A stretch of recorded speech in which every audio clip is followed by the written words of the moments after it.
Assalamualaikum warahmatullahi wabarakatuh. Apa kabar anak-anak?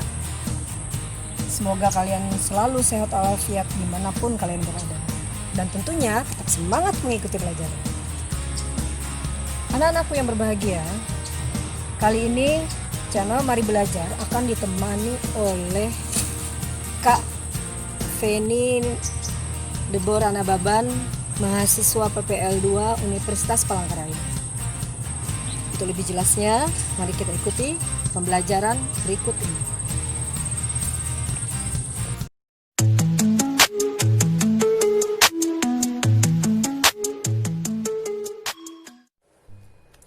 Halo anak-anak semua, apa kabar kalian hari ini? Semoga kita semua dalam keadaan sehat dan selalu dilindungi oleh Tuhan Yang Maha Esa.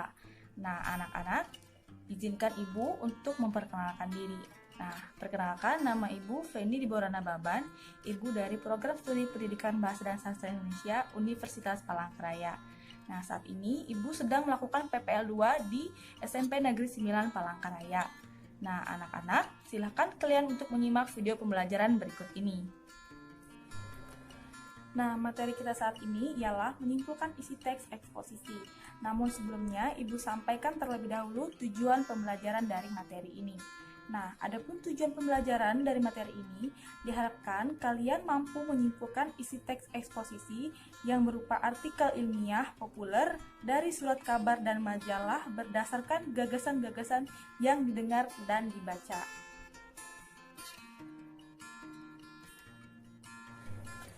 Nah, anak-anak, kalian tentu telah mengetahui bahwa teks eksposisi memiliki bagian yang disebut rangkaian gagasan.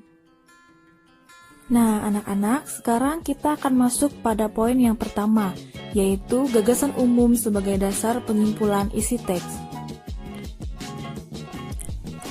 Teks eksposisi memiliki bagian yang disebut rangkaian gagasan. Pada umumnya, bagian tersebut berada di antara tesis dan penegasan ulang. Rangkaian gagasan dalam teks eksposisi ada yang berupa gagasan umum dan gagasan khusus. Gagasan umum, gagasan utama atau ide pokok merupakan gagasan yang menjadi dasar pengembangan suatu paragraf. Keberadaan gagasan umum suatu teks atau paragraf dapat diketahui setelah membaca teks itu secara keseluruhan. Namun demikian, tidak sedikit pula paragraf yang menempatkan gagasan umumnya itu pada kalimat pertamanya. Teks seperti itu akan lebih cepat dan lebih mudah bagi pembaca untuk memahami paragraf tersebut. Gagasan umum akan disertai gagasan-gagasan khusus, atau dapat pula disebut gagasan pendukung atau gagasan penjelas. Gagasan-gagasan pendukung dikembangkan berdasarkan gagasan umum. Gagasan umum dijabarkan oleh lebih dari satu gagasan khusus. Anak-anak, perhatikan cuplikan teks berikut ini. Sebelum itu, kondisi hutan Indonesia benar-benar sudah memprihatinkan. Dalam kurun waktu 50 tahun, hutan Indonesia mengalami penurunan luas sebesar 64 juta hektar. Pembukaan hutan alam di dataran rendah di Sulawesi telah memusnahkan. Nah, anak-anak, pada contoh tersebut terdapat bagian kalimat yang bertanda warna merah.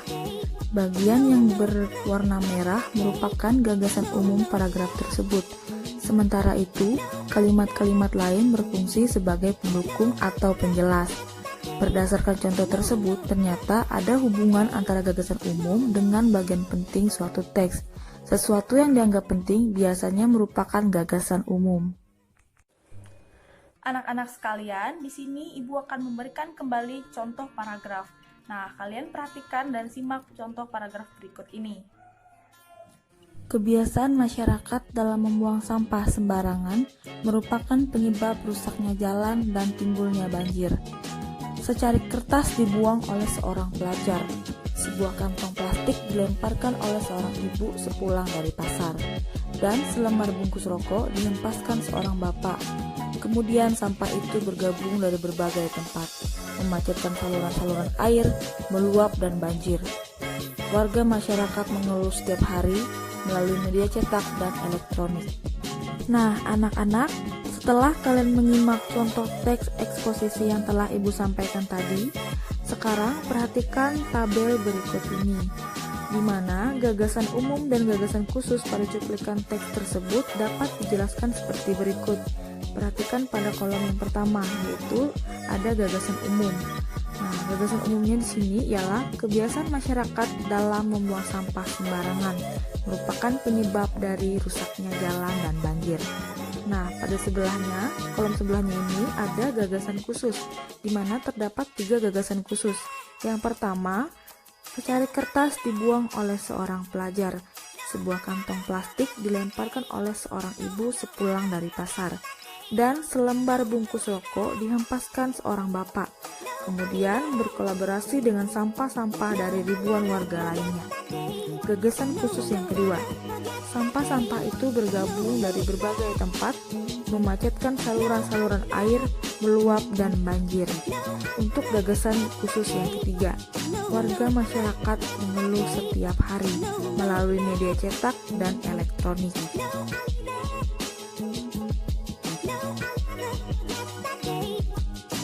Anak-anak, untuk lebih jelasnya, perhatikan kembali paragraf berikut ini. Pada tahun anggaran sekarang ini, nilai ekspor produk pertanian menurun dibandingkan dengan tahun anggaran sebelumnya. Penurunan harga beberapa komoditas ekspor, terutama seperti kopi dan karet, merupakan penyebabnya, meskipun volume ekspornya sendiri meningkat. Nah, anak-anak, untuk gagasan umum pada contoh paragraf tersebut ialah nilai ekspor produk pertanian menurun. Anak-anak sekalian, itu tadi pemaparan dari poin yang pertama, yaitu menyimpulkan isi teks eksposisi. Nah, Ibu harap kalian dapat memahami materi pada poin yang pertama tadi. Sekarang kita akan masuk pada poin pembelajaran yang kedua, yaitu jenis-jenis paragraf berdasarkan letak gagasan umumnya. Silakan anak-anak untuk perhatikan materi kita pada poin yang kedua. Materi pada poin yang kedua yaitu jenis-jenis paragraf berdasarkan letak gagasan umumnya. Silakan anak-anak kalian untuk memahami dan menyimak materi pada poin yang kedua. Anak-anak, berdasarkan letak gagasan umumnya, paragraf terbagi ke dalam beberapa jenis sebagai berikut. Yang pertama yaitu paragraf deduktif, yang kedua yaitu paragraf induktif, dan yang terakhir yaitu paragraf campuran. Untuk lebih jelas, mari kita bahas jenis paragraf berdasarkan letak gagasan umumnya secara satu persatu. Yang pertama yaitu paragraf deduktif. Paragraf deduktif adalah paragraf yang gagasan umumnya terletak di awal paragraf. Gagasan umum atau gagasan utamanya dinyatakan dalam kalimat pertama. Nah, anak-anak perhatikan contoh berikut ini. Berikut merupakan contoh dari paragraf deduktif. Industrialisasi di negara kita mendorong didirikannya berbagai macam pabrik yang memproduksi beraneka barang dan meningkatkan kesejahteraan masyarakat. Pabrik-pabrik itu memberikan lapangan kerja kepada ribuan tenaga kerja, baik yang berasal dari masyarakat di sekitar pabrik maupun di daerah lain. Dengan demikian, adanya berbagai pabrik dapat meningkatkan kesejahteraan masyarakat. Di samping itu, aneka barang yang diproduksi oleh pabrik-pabrik tersebut telah meningkatkan ekspor non-migas serta menghasilkan devisa bagi negara. Nah, anak-anak, setelah kalian menyimak contoh dari paragraf deduktif, perhatikan kalimat pertama yang berwarna merah. Kalimat itu merupakan gagasan utama. Jadi, kalimat yang menjadi gagasan utama pada awal paragraf itu disebut sebagai paragraf deduktif. Yang kedua yaitu paragraf induktif. Paragraf induktif ini sendiri adalah paragraf yang gagasan utamanya terletak di akhir paragraf atau pada kalimat penutup paragraf. Untuk lebih memahami dari paragraf induktif ini, silakan anak-anak perhatikan contoh paragraf induktif berikut ini. Berikut merupakan contoh dari paragraf induktif. Gerakan pencinta alam dengan dasar sadar lingkungan sehat telah mulai menggejala di kalangan remaja. Tidak sedikit perkumpulan pencinta lingkungan yang anggotanya terdiri atas pelajar, baik itu pelajar SMP, SMA, maupun para remaja dari lingkungan pesantren. keberanian untuk melakukan penelitian ilmiah semakin meluas, khususnya di tingkat SMA. Fenomena semacam itu merupakan bukti bahwa remaja pada tahun-tahun ini tidak selalu bernilai negatif. Nah, anak-anak, setelah kalian menyimak contoh dari paragraf induktif, perhatikan kalimat akhir yang berwarna merah. Kalimat yang terakhir berwarna merah merupakan gagasan utamanya atau gagasan umum pada paragraf induktif. Nah, anak-anak, yang ketiga atau yang terakhir yaitu paragraf campuran, di mana paragraf campuran yaitu paragraf yang gagasan umumnya terletak pada kalimat awal dan kalimat terakhir. Dalam paragraf ini terdapat dua kalimat utama. Kalimat terakhir paragraf ini merupakan penegasan dari pernyataan yang dikemukakan dalam kalimat pertama. Saya berkeyakinan kalau Indonesia memfokuskan diri pada sektor agrobisnis, tidak ada negara lain yang mampu menandingi kita. Memang, masalah himpitan ekonomi yang sedang berlangsung telah mengoreksi nilai tukar kita. Dalam hal ini, pemerintah tidak perlu memaksa rupiah menguat. Akan tetapi, biarkan mekanisme pasar menemukan keseimbangannya. Pemerintah harus menyesuaikan diri terhadap nilai tukar yang ada dengan mendorong industri-industri yang mampu bertahan pada nilai tukar yang ada, yakni sektor agrobisnis. Bagi sektor agrobisnis, semakin melemah rupiah asal stabil, akan semakin baik. Apabila sektor ini sudah berjalan dengan baik, tidak mustahil negara kita akan menjadi salah satu negara yang ekonominya tertangguh di dunia.